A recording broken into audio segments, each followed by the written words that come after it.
Muito bem, amigos do Jornal de Piracicaba, nós recebemos hoje aqui no JP Podcast, na sequência de entrevistas com os pré-candidatos a prefeito, o ex-prefeito de Piracicaba, Barjas Negre, ele que também é pré-candidato a prefeito da cidade para a gestão a partir de 2025. Barjas, bom dia, seja bem-vindo aqui ao estúdio do Jornal de Piracicaba.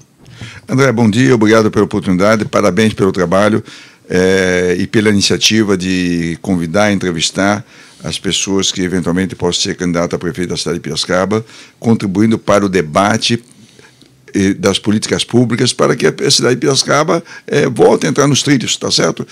É uma cidade que se desenvolveu, ela ficou sede da região metropolitana, mas tem muitos problemas ainda a serem resolvidos e o debate e mostrar isso para a opinião pública é uma coisa importante. Porque uma pleiteia, Barjas, o terceiro mandato?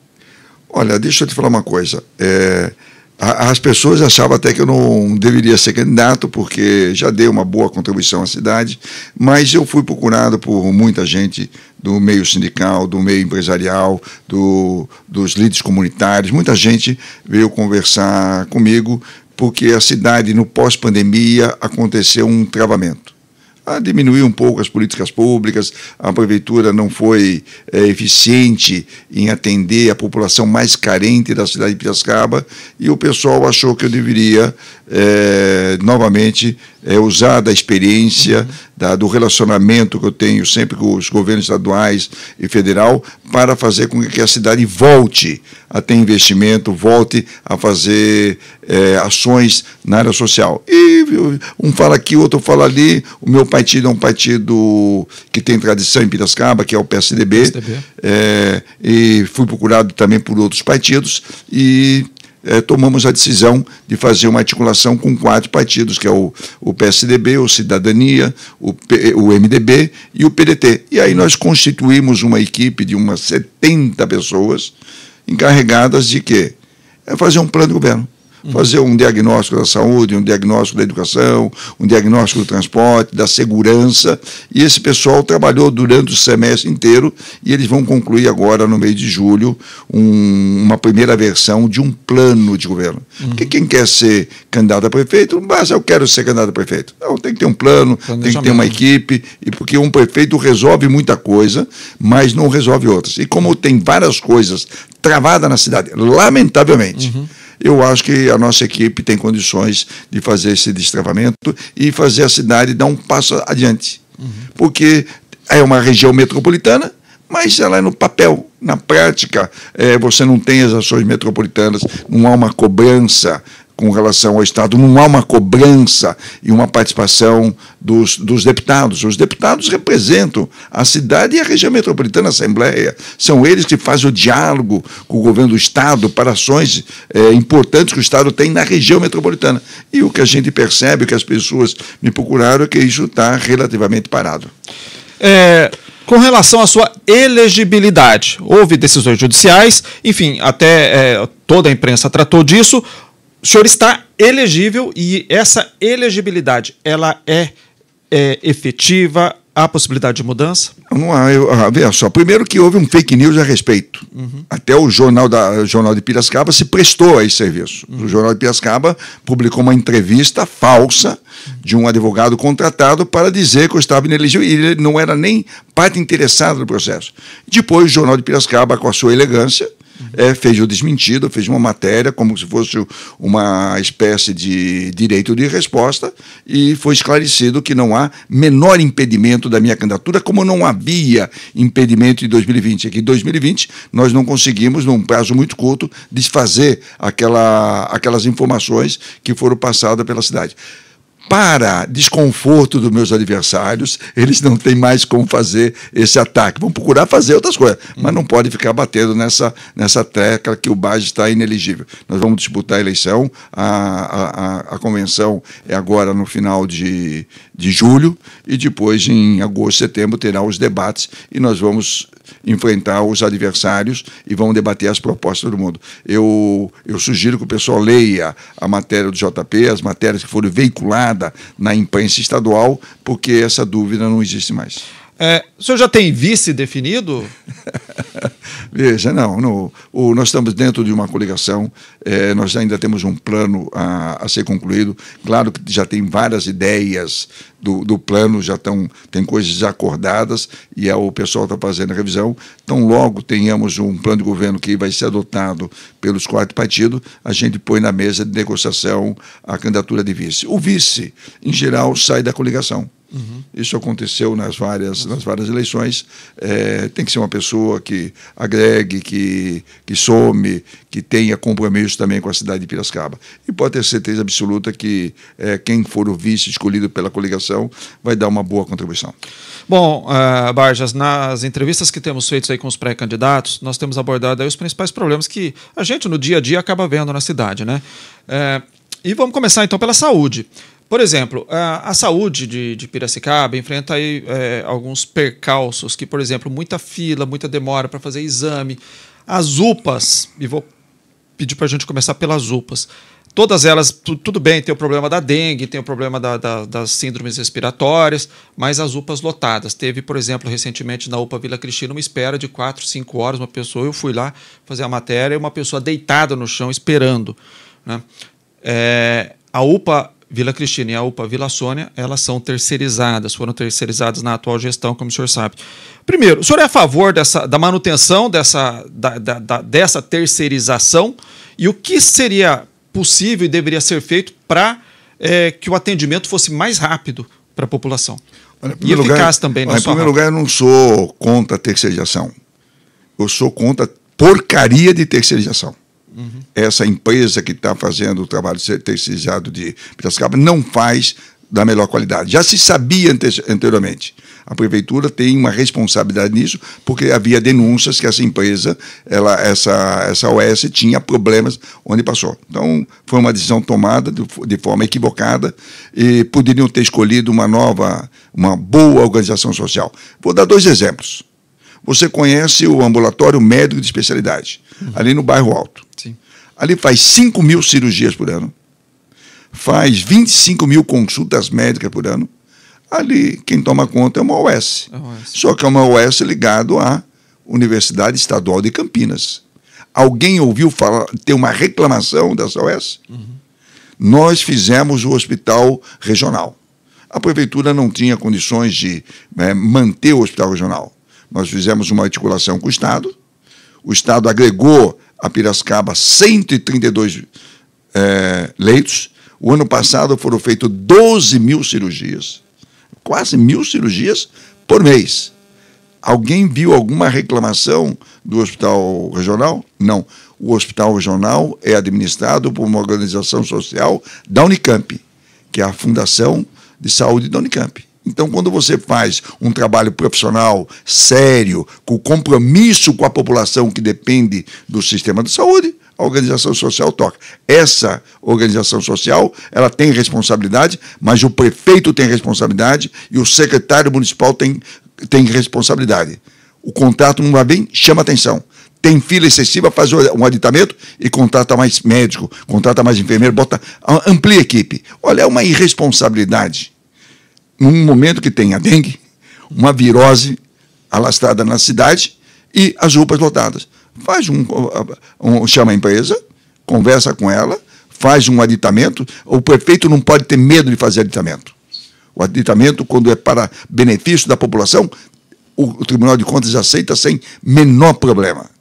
Por tentar fazer economia nesse contrato, deixa a população da Vila Cristina, a população da Vila Sônia, numa situação lamentável. Ali são usuários do SUS, são trabalhadores que contribuem com o seu INSS, pagam impostos e dependem de um atendimento bom. Eu acho que se essa empresa ela não resolver, não melhorar a qualidade do seu serviço, o próximo prefeito tem que fazer uma reavaliação disso. Os problemas na saúde sempre estão muito relacionados e são citados que existem, obviamente, pela falta de médicos, enfim. E essa falta de médicos sempre o argumento o salário é baixo porque o salário do prefeito é baixo. Agora, a partir de 2025, houve um projeto de lei para reajustar, enfim, adequar mais o subsídio do prefeito, vereadores, secretários. O senhor acha que isso resolve o problema da falta de médicos no município e dessa demora para atendimentos? Em primeiro lugar, eu queria dizer que o prefeito Luciano Almeida tem uma narrativa equivocada. Os médicos que saíram da prefeitura por conta, não foi por conta de salário. A prefeitura tem uma quantidade boa de médico, mas a maioria do médico da cidade de Piracicaba trabalha por 20 horas. E o salário deles não ultrapassa o salário do prefeito. Ponto. Os médicos que saíram foram os médicos 20 horas, não foram os médicos 40 horas. Então essa narrativa é falsa. Ele podia ter sentado, conversado e, se fosse necessário, negociava com o Ministério Público alguma coisa. Eu passei pelo mesmo constrangimento durante a pandemia e não tivemos problema. Nós tivemos muito mais falta de médico. O que faltou é um compromisso da administração com a saúde pública. Eu vejo um viés privatista da atual administração com relação ao SUS. Ele queria privatizar o serviço de saúde. Não é à toa que contratou uma cooperativa para fazer o trabalho e atrasou as licitações. Eu acho que dá para corrigir, sem o menor problema. É claro que para o ano que vem fica um pouco mais confortável, porque ele aumentou, eu acho que aumentou até de forma excessiva o salário do prefeito, e o salário dos vereadores. Podia ter feito uma coisa um pouco mais simples, mas se tivesse feito o concurso público, dialogado com a rede, conversado bem com a Associação Médica de Piracicaba, eu acho que boa parte desse problema estaria resolvido. Quais outros problemas na saúde o senhor identifica como que precisa dar um choque, uma mudança radical? Primeiro é a falta de gestão. Segundo é o compromisso. Olha, é inadmissível que uma administração durante 3 anos tenha 3 secretários de saúde. Cada um pensa de um jeito, vai do outro, tenta reformar, mudar o anterior e ficou uma confusão que não tem tamanho. O secretário de saúde tem que ter liderança, tem que ouvir a rede. A Secretaria da Saúde tem mais de 120 portas de entradas. Tem que conversar com os diretores, tem que conversar com os coordenadores, tem que valorizar o profissional de saúde, tem que fazer o concurso rápido, porque o médico sai, a enfermeira sai, a substituição não é rápida. E sempre que você não substitui rapidamente, o prejudicado é a população. A prefeitura contratou recentemente 19 médicos. Olha a ironia. Os 19 médicos não foram contratados pela prefeitura. Os 19 médicos foram contratados pelo programa Mais Médico do governo federal. Foi o Ministério da Saúde que deu a salvação para que as unidades de saúde da família pudessem ter médico à disposição. Nós deixamos 3 unidades de saúde prontas. A unidade de saúde do Monte Feliz, ali do Vida Nova, no Vale do Sol, e aquela no Jardim Piracicaba do Vem Ver. Levou 3 anos e meio para colocar em funcionamento. Não conseguia fazer no primeiro ano, não conseguia fazer no segundo ano. O prefeito e os seus secretários vivem dando entrevista dizendo que tem dinheiro no caixa da prefeitura. O dinheiro não deve estar no caixa da prefeitura. O dinheiro da prefeitura tem que estar no medicamento, tem que estar na internação hospitalar, tem que estar no pagamento do médico, tem que estar no pagamento do professor, no pagamento da merenda, assim por diante. Não é um orgulho ter dinheiro no caixa na prefeitura. A prefeitura tem que prestar um bom serviço. Por isso que eles demoraram para fazer essas coisas. A prefeitura não foi feita para dar lucro, né? Não hoje, Piracicaba não tem secretário de saúde, né? Você percebe? Sabe qual é a secretaria que mais absorve recursos da prefeitura? A saúde. E veja só, eu vejo os candidatos a prefeito, eu já dei muitas palestras no Brasil. O prefeito acha que faz muita coisa, mas ele tem muito limite. 25% da receita do município vai para a educação. E 26% da receita da prefeitura vai para a saúde. Então, se o prefeito não cuida da saúde e o prefeito não cuida da educação, é claro que ele não está cuidando bem de 50% do orçamento. E aqui eu falo da educação também.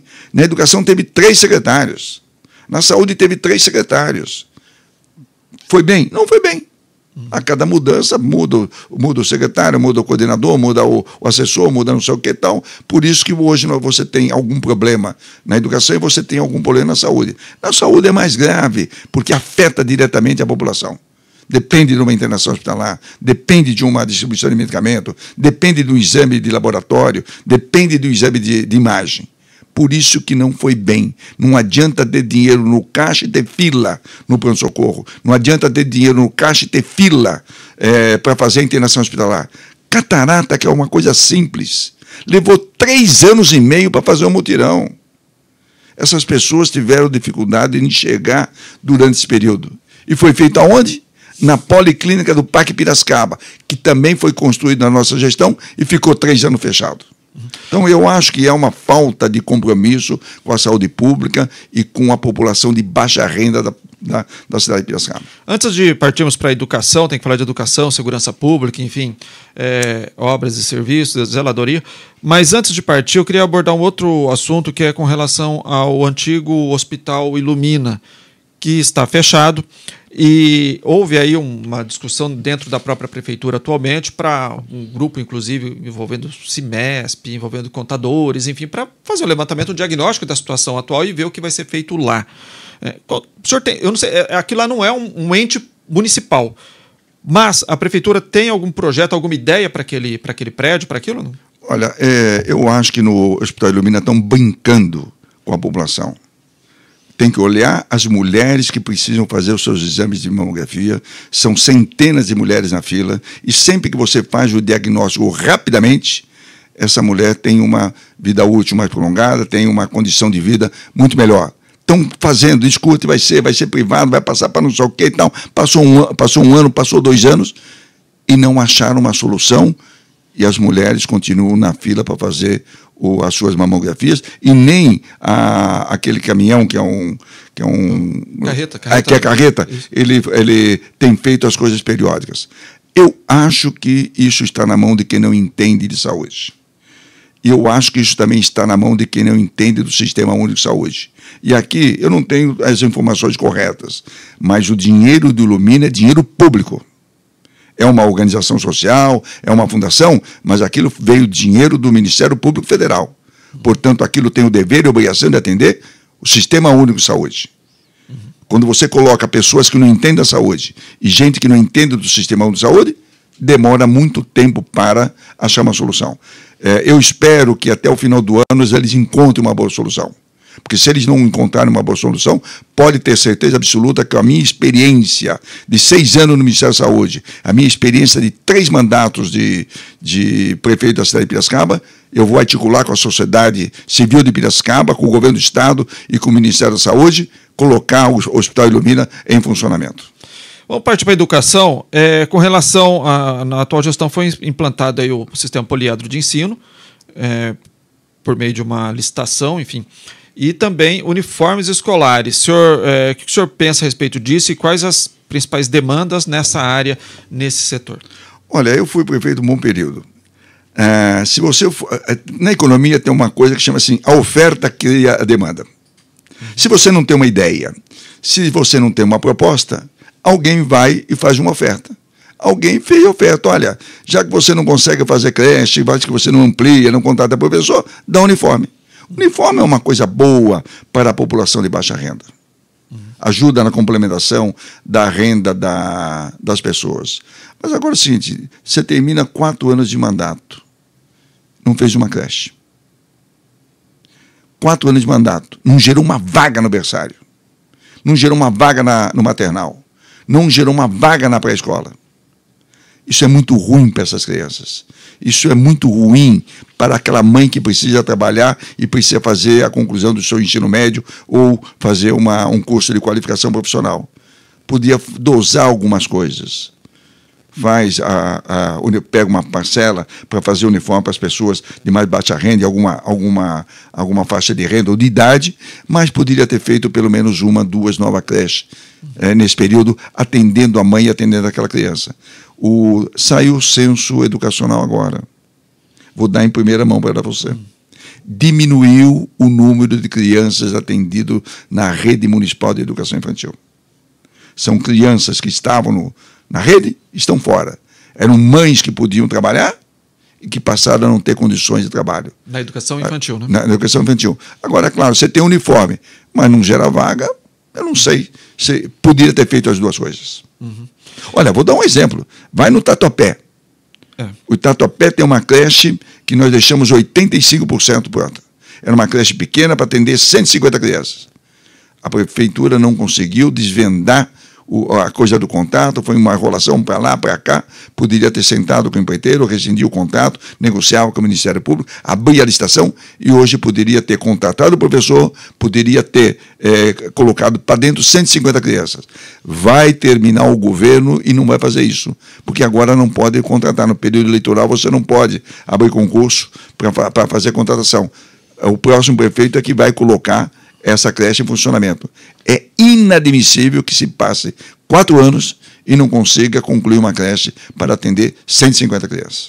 O senhor pretende, caso seja eleito, construir novas escolas, novas creches, além de concluir, obviamente, essa do Tatuapé? Veja, eu passo aqui, acabei de ler a primeira versão do Plano Nacional de Educação. Ele foi divulgado há 2 dias em Brasília, eu tive uma cópia e já verifiquei algumas metas de coisas que tem que fazer em alfabetização, trabalhar, e eu pretendo, primeiro, antecipar algumas das metas do novo Plano Nacional de Educação. Segundo, vou também passar em primeira mão. O Plano Nacional de Educação de 10 anos atrás, o que ele dizia? Que o Brasil tem que atender 50% das crianças de 0 a 3 anos. Chegamos 10 anos depois, está atendendo 34%. O Brasil está devendo para as crianças de 0 a 3 anos. Uhum. Mas eu fui prefeito, com compromisso da educação. Você sabe quanto atende em Piracicaba? É um número... Você sabe. Acima de 50%. Você sabe que você fez alguns artigos. Uhum. 67%. 67%. Tá certo? Muito acima da meta. Daí diz o Plano Nacional de Educação, divulgado ontem. Qual é a meta para os próximos 10 anos? 60. Vai fazer assim, Piracicaba já chega acima da meta. Fruto do nosso trabalho, fruto dos trabalhos dos diretores, dos secretários municipais, da Câmara que aprovou o orçamento. Então Piracicaba já sai na frente. Mas não é porque está com 67 que nós vamos nos acomodar. Você pode ter certeza absoluta que tem alguns bairros que precisam de novas creches. E não só novas creches, tem que fazer investimentos para que se transforme algumas vagas em tempo integral. Tem muitas mães que precisam trabalhar, mas têm dificuldade porque só tem vaga em tempo integral. Nós temos 20 mil alunos. Metade em tempo integral e metade em tempo parcial. É fazer um esforço para que ao longo dos próximos anos se amplie o número de vagas em tempo integral, e aí tem que fazer um esforço para fazer novas escolas, tem que fazer um esforço para ampliar algumas escolas. Isso é bom para a criança e é bom para a mãe trabalhadora.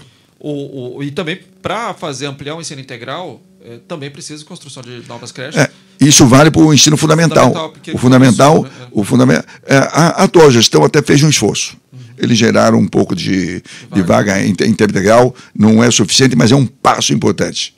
E eu tenho certeza absoluta que eles recuperaram um plano que era da Nelly, que era a diretora de planejamento, e a professora Ângela. Mas levaram 3 anos para recuperar o plano que estava lá. Eles podiam ter feito isso no primeiro, no segundo ano, e hoje a gente iria um pouco mais de criança em tempo integral. Agora, para o ensino integral, como o número também é muito maior, precisa de mais escolas para ampliar o ensino integral.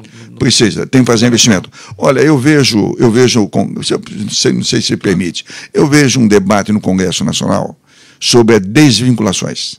E agora ficou uma mania de desvincular o dinheiro da educação e da saúde. Eu trabalhei no MEC, eu trabalhei no Ministério da Saúde, ajudei a viabilizar a questão das vinculações. A vinculação é uma forma de garantir um dinheiro mínimo para a saúde e para a educação. E uma parcela do Congresso Nacional quer fazer a desvinculação. Isso será um prejuízo, será um transtorno para a saúde e para a educação. Pelo próprio dado, os nossos alunos ainda não são tempo integral. Piracicaba, que tem uma boa rede, não tem criança fora da escola, atende 67% na creche, atende 100% na pré-escola, mas uma boa parte é tempo parcial. E o Brasil é assim.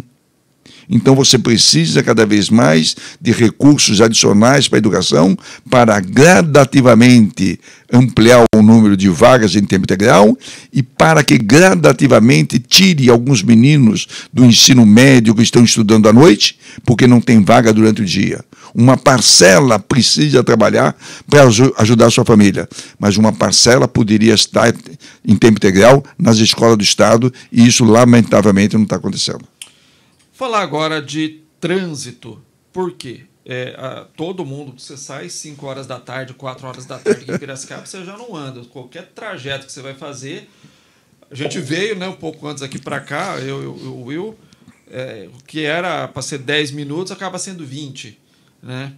É claro, tem obras em andamento na cidade, mas também não sei se há uma questão de gestão do trânsito. Porque apesar de ter muito carro na cidade, a cidade ser uma cidade grande, é muito trânsito, como estamos vendo atualmente. É verdade. Olha, vamos voltar a 15, 20 anos atrás. Eu fui prefeito naquela época. E nós tínhamos um diagnóstico que precisava fazer investimento na mobilidade. E resolvemos fazer ponte, viadutos. Tinha um pessoal de oposição que reclamava, jogar dinheiro fora, isso é um absurdo, não serve, pá. Já teve vereador na Câmara que foi lá filmar, dizendo que aquilo estava jogando fora e que nem passava caminhão nesses viadutos. Bom, aquilo foi uma coisa planejada com a equipe da Semutan, com a equipe de planejamento do IPLAP, porque a gente fez uma previsão de qual seria o número de carros 10, 15 anos depois, qual seria a população 10, 15 anos depois. Aquilo foi feito para dar uma atenuada nos próximos 10, 15 anos. Só que 10, 15 anos chegou. Tá? E a cidade se desenvolveu, teve mais licenciamento de carro e assim por diante. Então, nós resolvemos uma parte do problema, com pontes, com viadutos, com novas avenidas, com rotatórias, tá certo? E com ligações de um bairro a outro. Agora, o que precisaria fazer é novos investimentos. Pedir para a Semutan fazer as análises, para o planejamento verificar e fazer novos investimentos nessa área. Isso ajudaria muito. É claro que nesse momento é muito difícil você saber o tamanho do congestionamento, porque a falta de planejamento da cidade resolveu fazer várias obras de pavimentação e de concretagem ao mesmo tempo. Olha, eu cheguei atrasado aqui na sua entrevista porque estão fazendo o recapeamento ali na José Pinto de Almeida e você não tem o agente de trânsito na sinalização, não coloca, o pessoal não sabe para onde vai e você tem várias obras ao mesmo tempo que está trabalhando no trânsito. O que tem que esperar?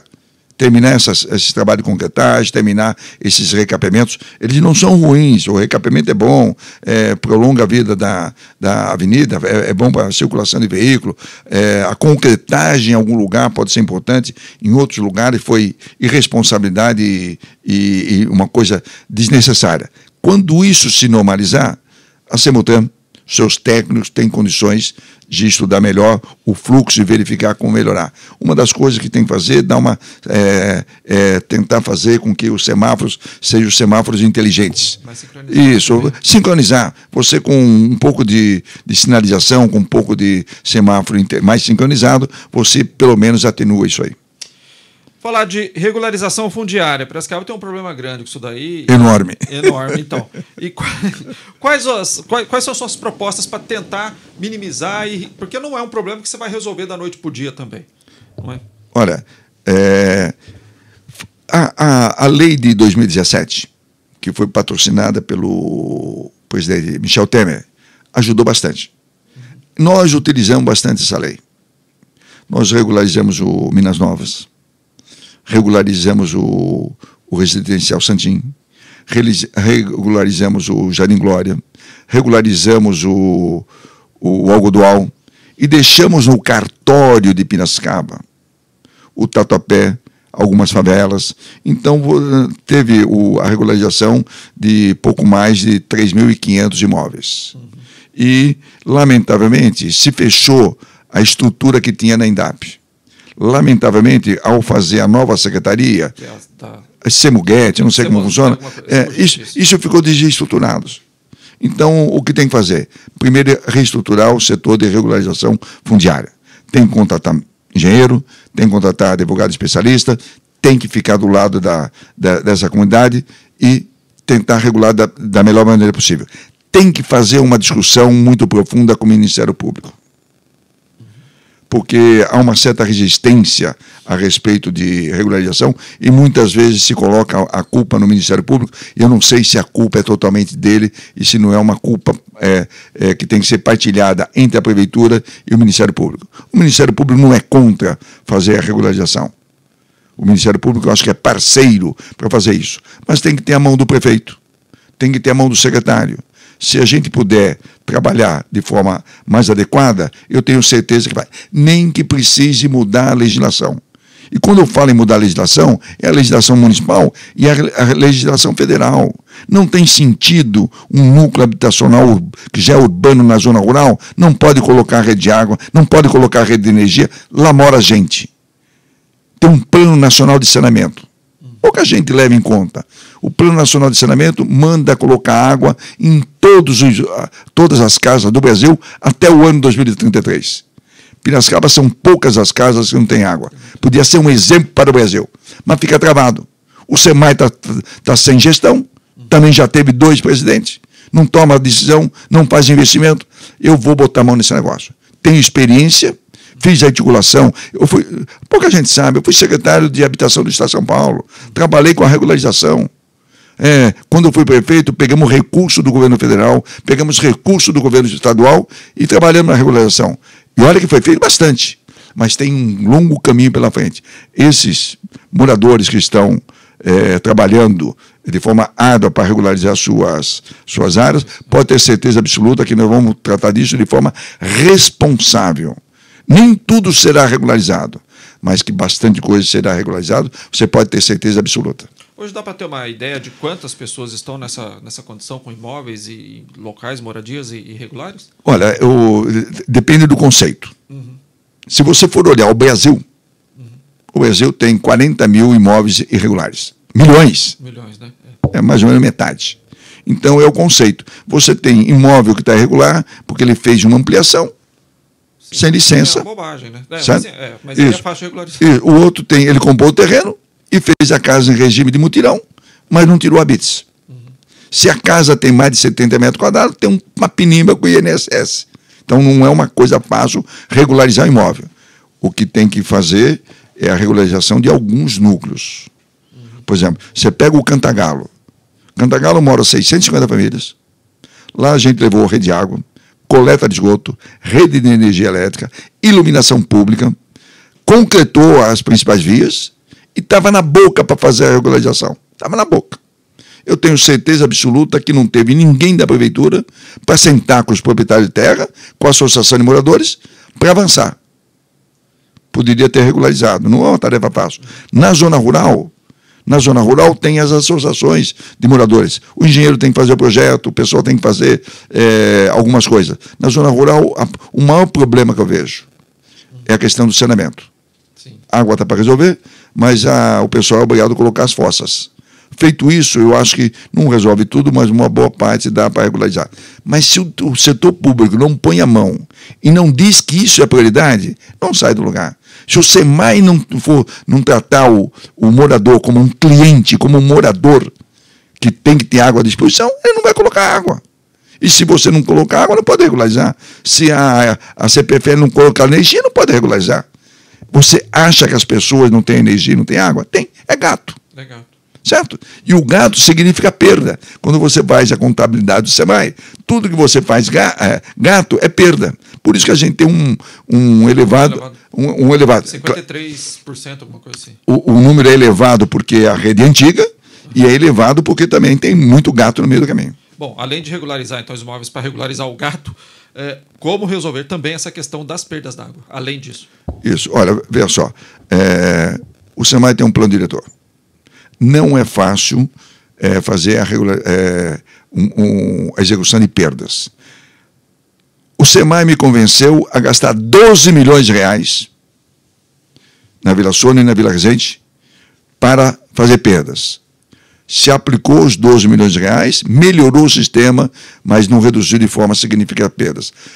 Há que fazer uma coisa constante na perda. Tem que pegar dinheiro do governo federal, tem que fazer financiamento, mas eu acho que o problema não é só perdas. O problema é a distribuição e o armazenamento de água. Você vê alguns bairros que faltam água. É porque o SEMAI, lamentavelmente, não consegue fazer a licitação da caixa d'água, das suas adutoras. Tem dinheiro, encaixa. Tem dinheiro aprovado em financiamento. Você que é jornalista, vai lá e faça um requerimento para verificar quantas foram as obras contratadas esse ano. Provavelmente muito pouco. Houve uma letargia no investimento. Não que a prefeitura não tenha feito o esforço, não que o prefeito não tenha feito o esforço. Eles pegaram o dinheiro do Finisa, pegaram o dinheiro do Invest São Paulo. Mas é que quando fala assim, pegou o dinheiro, não pegou. É o compromisso de fazer.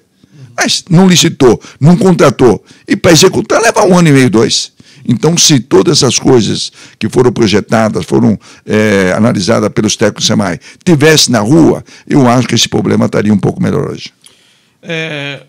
O senhor pensa a respeito das fontes de captação? Tem Piracicaba captação de água para abastecimento urbano.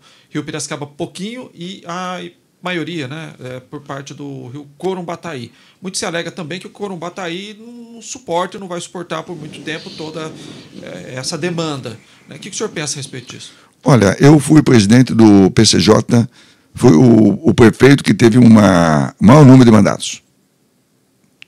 E eu tenho sempre, por onde eu trabalho, uma função responsável. Eu, como presidente do PCJ, dialogamos com o governo do Estado de São Paulo para fazer 2 barragens no Piracicaba, uma em Amparo e outra em Pedreira.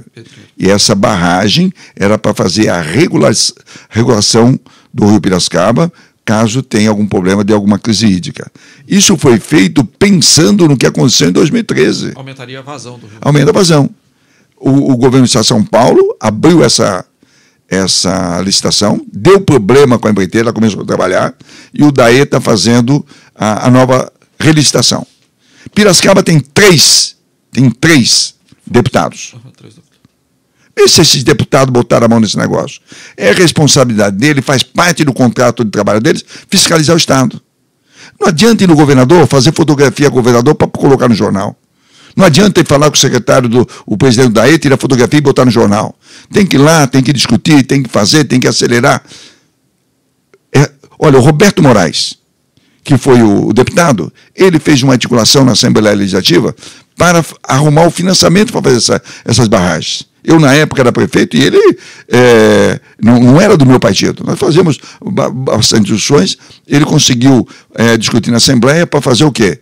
Um remanejamento de financiamento para fazer essas 2 barragens. Exerceu o seu papel de deputado. Eu quero ver se tem alguma fotografia de um dos deputados lá na barragem de Pedreira e de Amparo para verificar a situação, se já voltou a obra ou não. Quero ver se tem um expediente com o presidente do DAE ou o secretário de Recursos Hídricos. O deputado é para defender a região metropolitana. O deputado é para defender a cidade, junto ao Estado. Eu se for prefeito, vou fazer esse deputado trabalhar mais. Pode ter certeza absoluta. Claro que com diálogo, percebe? Porque eles têm que ter uma agenda. Como o prefeito não faz agenda, eles também não fazem. Segundo ponto. Por conta da crise hídrica, eu, como presidente do PCJ, conversei com o Sérgio Razeira, na época que era o presidente da Fundação, se contratou uma consultoria para verificar o problema do Corumbataí. E a solução para o Corumbataí era fazer uma barragem. E tinha 5 alternativas. A alternativa escolhida, que era a mais viável, era perto de Rio Claro e Peúna. Eu fui pessoalmente ao governador Rodrigo Garcia e disse, olha, não dá para deixar Piracicaba sem água. Hoje não tem problema, mas um dia pode acontecer uma crise hídrica nesse negócio aqui. Tem que fazer essa barragem para dar a segurança. Ele concordou, ele esteve aqui em 2021, no Teatro Eurípides de Campos, e disse que ele ia viabilizar essa barragem, custava 45 milhões de reais, passou 22, passou 23, já estamos em 24. O prefeito fala dessa barragem? O deputado ABC fala dessa barragem?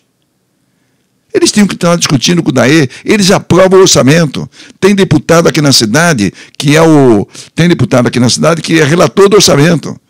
Quem é relator do orçamento, vai lá discute qual é a verba para a barragem do Corumbataí. Essas coisas, estou dizendo que a gente fez no passado e vai fazer no futuro. Se eu voltar a ser prefeito, pode ter certeza absoluta que essa barragem nós vamos pressionar para que faça, porque isso é segurança. Segurança para a cidade de Piracicaba. E claro que tem outras propostas técnicas, que até apresentada por mim aos secretários, aos técnicos do SEMAI, para que a gente não tenha o problema disso. São dois problemas. Um, de falta de água, que as barragens acabam resolvendo, e o problema são essas coisas pontuais de falta de água que o SEMAI, com caixa d'água, com reservatório, pode resolver, porque agora tem uma fonte de financiamento. Só uma questão ainda com relação a essas barragens. Na questão do Rio Piracicaba, o que se diz também é as condições da água do Rio Piracicaba, mesmo tendo uma barragem, uma vazão maior e possibilidade de captação maior nele, essa captação não seria prejudicada pela qualidade da água? Ela é prejudicada. Tanto é que você trata Piracicaba abastecido 90% pelo Curumbataí e 10% pelo Piracicaba. No período de cheia, que é dezembro, janeiro e fevereiro, o SEMAI trata 30% e alivia um pouco o Curumbataí. Eu não sei se essas barragens de regularização permitem que você tenha água suficiente. Você não precisa abastecer 100% do Piracicaba. O do Piracicaba é que fica mais caro. O tratamento pelo Piracicaba fica mais caro. Mas com essas duas barragens de regulação, você passa a ter mais tranquilidade. Né? É uma opção. Que seja 20%, 30% do Piracicaba e 70% do Curumbataí. Nós temos duas. Tem município que não tem nenhuma alternativa. Para falar um pouquinho de segurança, para a Guarda Civil Municipal, tem alguma proposta específica ou ela seguindo o trabalho que ela vem fazendo, enfim... tá bom, o que pretende com isso? São duas coisas. Um é o trabalho da Guarda. A Guarda é profissional, tem bons profissionais, tem um efetivo relativamente alto, tem mais de 350 guardas. O problema é que eles têm funções. Você tem uma boa Patrulha Maria da Penha, que foi criada na nossa gestão, então você tem um contingente que faz o Patrulha Maria da Penha, você tem um pessoal que faz o pelotão escolar, você tem um pessoal que faz o pelotão ambiental, você tem um pessoal que faz o pelotão rural, então ele exerce bem as suas funções. E você tem um contingente de policiais à disposição do Estado. Tem no fórum, tem na delegacia, esse contingente que está suprindo a necessidade de outros órgãos públicos, está fazendo falta na corporação. Segurança pública não é um problema da Guarda Municipal. Segurança pública é um problema da Secretaria de Segurança Pública do Estado. Ela que tem a responsabilidade de suprir os investigadores, os delegados quando aposentam, quando morrem, ou quando saem, e ela que tem a obrigação de repor os policiais militares. O governador Tarcísio fez uma coisa boa, ele abriu um concurso para 4.000 policiais civis. Agora vão treinar, etc. E um pedaço disso vem para Piracicaba. Você vai na delegacia, você tem mais guarda municipal trabalhando lá do que policial civil. Eu acho que essa reposição vai ajudar muito Piracicaba. Mas eu não vejo a mesma coisa na Polícia Militar. A Polícia Militar precisa reforçar o seu contingente. Eu falo isso, que eu tenho muita tranquilidade. O DEINTER 9 veio para Piracicaba na minha época. O que era o CPI 9 veio para a cidade na minha época. O prefeito de Piracicaba, quando queria conversar com o comandante da Polícia Militar, tinha que ir para Campinas. Nós trouxemos aqui para conversar pessoalmente. É mais fácil dialogar. Então, hoje você tem o DEINTER 9 e o CPI 9. O helicóptero Águia veio para Piracicaba na nossa gestão. A prefeitura pagou 2 anos o hangar do aeroporto. 2 anos. E uma parceria com a CIP, ela bancou a limpeza do hangar durante 2 anos para que a gente pudesse trazer para cá o helicóptero Águia, o aeropatrulhamento, que cuida de Piracicaba e da região metropolitana. O BAEP, a cidade inteira se mobilizou para trazer o BAEP. O BAEP significou aumento de policiais militares de Piracicaba. A informação que eu tenho, que alguns saíram, foram transferidos, e o número que tinha em 2019 era maior do que é hoje. E aí também, eu faço uma cobrança, uma sugestão aos deputados da cidade, vai lá sentar com o secretário da Segurança Pública. Olha, tem que abrir concurso, tem que botar verba no orçamento para que eles possam contratar, treinar, e uma parte disso tem que vir para Piracicaba. Não dá para colocar na conta do prefeito os problemas da segurança pública quando ele é um problema do Estado. O Congresso Nacional está discutindo isso. Tá? O pessoal quer criar o Sistema Único da Segurança Pública. O meu medo é que esse Sistema Único da Segurança Pública desemboque no município. Cai tudo na conta do carrega município. ainda mais o limitado orçamento do município. Não pode ser assim. A União, e principalmente o Estado, tem a responsabilidade. A segurança pública é deles. E o município faz uma ação complementar. Barjas, passou um pouquinho já dos 40 minutos, que é a nossa média das entrevistas. Não se aflige, eu posso ficar mais. Viu? Agradeço sua participação aqui conosco, viu? Eu que agradeço, eu espero ter dado alguma contribuição. Nem percebi que passou 40 minutos. Mas muito obrigado.